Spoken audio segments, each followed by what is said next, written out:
പാട്ടുപാടിയും ഇടയ്ക്കയും ഗിത്താറും കീബോർഡും വായിച്ചും പാട്ടിന്റെ ലോകത്ത് നിറഞ്ഞ അനൂപ് വെള്ളാറ്റഞ്ഞൂരിന്റെ ആത്മഹത്യയിലെ ചർച്ചകൾക്ക് ശമനമില്ല. തൃശൂർ വിവേകോദയം ഹയർ സെക്കൻഡറി സ്കൂളിലെ ഗാന്ധിയൻ സ്റ്റഡീസ് അധ്യാപകനായ അനൂപ് ഞായറാഴ്ച തന്റെ നാടായ വെള്ളാറ്റഞ്ഞൂർ വികസന സമിതി യോഗത്തിന്റെ കലാവിരുന്നിൽ പാട്ടുപാടിയിരുന്നു. തിങ്കളാഴ്ച സ്കൂളിലെത്തി ക്ലാസ് എടുത്തു. ചൊവ്വാഴ്ച സ്വയം മരണത്തിലേക്ക് മടങ്ങി. ഇതിനു മുമ്പ് ഒരു കുട്ടിയെ പ്രോത്സാഹിപ്പിച്ച് ആ കുട്ടിയുടെ അച്ഛന് ശബ്ദ സന്ദേശം അയച്ചു. പരിപാടി നന്നായെന്നും സദസ്സ് ആസ്വദിച്ചെന്നും കുട്ടിയുടെ അച്ഛനെ അറിയിക്കുന്ന ഓഡിയോ സന്ദേശം. അത് നൽകിയ ശേഷമായിരിക്കണം അനൂപിന്റെ ആത്മഹത്യ. ആർക്കും ഉത്തരമില്ല. മരണത്തിൽ ഉത്തരവാദികളില്ലെന്ന ചെറുകുറിപ്പാണ് അവസാനം എഴുതി വച്ചതെന്നും ദുരൂഹതയില്ലെന്നും പോലീസ് ആവർത്തിക്കുന്നുണ്ട്. മാനസിക പ്രശ്നങ്ങളോ സാമ്പത്തിക ബാധ്യതകളോ ഒന്നുമില്ലാതെ സന്തോഷവാനായിരുന്നുവെന്ന് അധ്യാപകരും. ഈ അടുത്താണ് ഹയർ സെക്കൻഡറിയിലേക്കുള്ള സ്ഥാനക്കയറ്റം. മേയിൽ പുതിയ കാർ വാങ്ങി. തൃശൂരിലെ ഇലഞ്ഞിക്കൂട്ടം ബാൻഡിന്റെ അമരക്കാരനായതിൽ സുഹൃത്തുക്കളുമേറെയുണ്ട്. സുഹൃത്തുക്കളോടൊപ്പം ഷോപ്പിംഗ് മാളിൽ പോയ ശേഷം അദ്ദേഹത്തെ തൃശൂരിലെ തന്റെ സ്റ്റുഡിയോ പ്രവർത്തിക്കുന്ന ഫ്ളാറ്റിൽ തൂങ്ങി മരിച്ച നിലയിൽ കണ്ടെത്തുകയായിരുന്നു.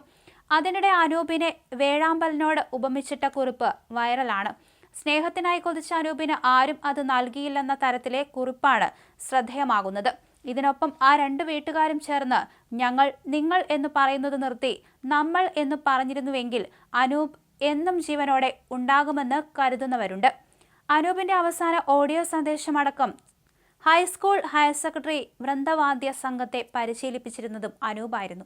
2022 മുതൽ 2024 വരെ സംസ്ഥാന സ്കൂൾ കലോത്സവത്തിൽ ഇരു ടീമുകൾക്കും എ ഗ്രേഡായിരുന്നു. ചെണ്ടയിലെ കുലപതി മൂത്തമന കേശവൻ നമ്പൂതിരിയുടെ പേരക്കുട്ടിയുടെ മകനാണ്. സംഗീതത്തിന്റെ ബാലപാഠങ്ങൾ പഠിച്ചത് ഹാർമോണിയം കലാകാരനും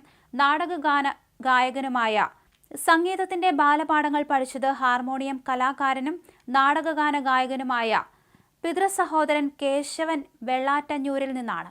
വെള്ളാറ്റഞ്ഞൂർ കല്ലാറ്റ് പരേതനായ പീതാംബരന്റെയും തയ്യൂർ ഗവൺമെന്റ് സ്കൂൾ റിട്ടയർഡ് അധ്യാപിക രാജലക്ഷ്മിയുടെയും മകനാണ്. ഭാര്യ പാർവതി ആയുർവേദ ഡോക്ടറാണ്.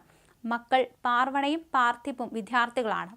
മന്ത്രി ആർ ബിന്ദു ഇതുമായി ബന്ധപ്പെട്ട് ഫേസ്ബുക്കിൽ പോസ്റ്റ് ചെയ്തത് ഇങ്ങനെയാണ്: പ്രിയപ്പെട്ട അനൂപ്, അനുഗ്രഹീതമായ ജീവിതം എന്തിനാണ് പാതി വഴി എത്തും മുമ്പ് അവസാനിപ്പിച്ചത്? വിദ്യാർത്ഥികളുടെ സ്നേഹം ആവോളം ലഭിച്ചിരുന്നു. അവരുടെ ഉറ്റ ചങ്ങാതിയായ മാഷായി എത്ര പേരെ പ്രചോദിപ്പിച്ചു. വിവേകോദയം സ്കൂളിലെ കുട്ടികളെ സംസ്ഥാന യുവജനോത്സവം ഉൾപ്പെടെയുള്ളവയിൽ പരിപാടികൾ അവതരിപ്പിക്കാൻ പരിശീലിപ്പിച്ച ഗുരുവാണ് നിങ്ങൾ. കേരളവർമ്മ കോളേജിൽ ഗസ്റ്റ് ലെക്ചറായിരിക്കെ ഞങ്ങൾ സഹപ്രവർത്തകരുടെയും വിദ്യാർത്ഥികളുടെയും ജീവിതത്തിൽ സംഗീതവും പ്രകാശവും നിറച്ചത് നിങ്ങളാണ്.